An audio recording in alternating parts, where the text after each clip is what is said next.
näistä tosta, mikä tää nyt on mikäs tää nyt on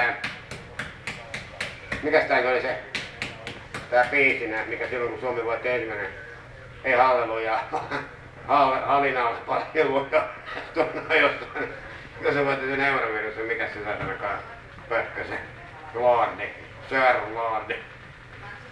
Mikä vittu se oli se, niin halleluja pani halle. Pakkasella.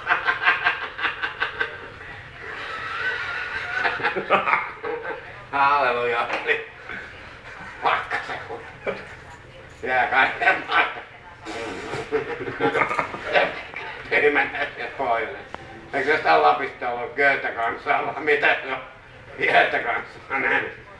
Ne oli siellä sekasin, mikä selvi. Mikä pökkö tänne tulee oikein.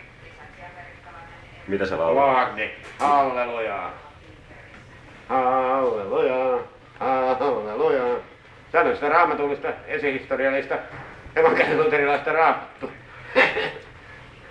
Eikö se siellä maassa just ollutkin? Missä se raamattu on, se evankelis-luterilainen. Mitäs passoa soitetaan? No en mä nyt persettä kuvaa. Ei viitti laittaa YouTubeen ihan sitä. Hei, YouTube.